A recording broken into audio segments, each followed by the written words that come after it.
سلامونه د احمدشاه بابا مینې درنو خلکو ته وړاندې کوم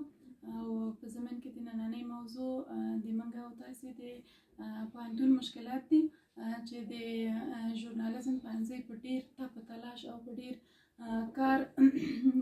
12مې ناحیې ته راغلې وه او وکیل صاحبانو رئیس صاحب د ناحیې مخکینی د ښځو شورا په ډیر تلاش په ډیر زیار باندې دا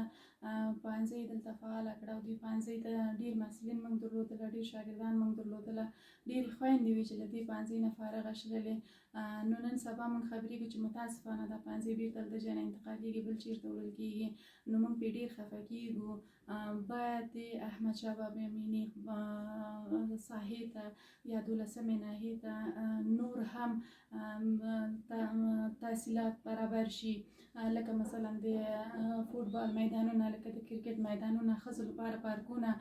پوهنتونونه ایجاد شي نه دا چې دا پوهنځی له دې ځای نه انتقالېږي صحیح ده چې اوس موږ او تاسې وایو که نه چې دا پوهنځی 2 کلنه پوهنځی و له دې ځای نه اوس باید انتقال شي یا مثلا دا پوهنځی خدمات نور شاګردان نشي فارغولی خو نه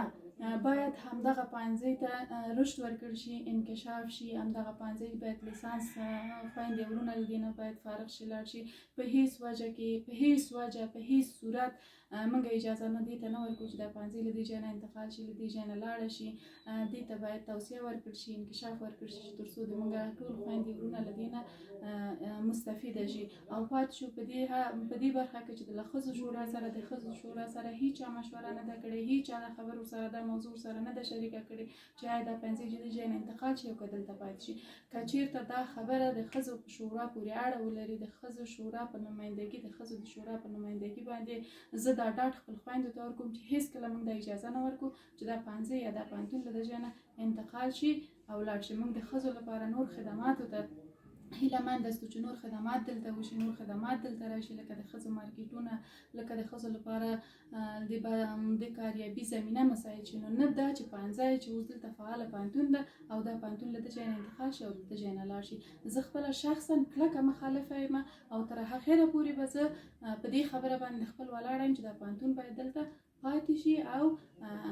خدمات دلته د موږ خویندو وروڼو ته ورسیږي مننه ډېر زیات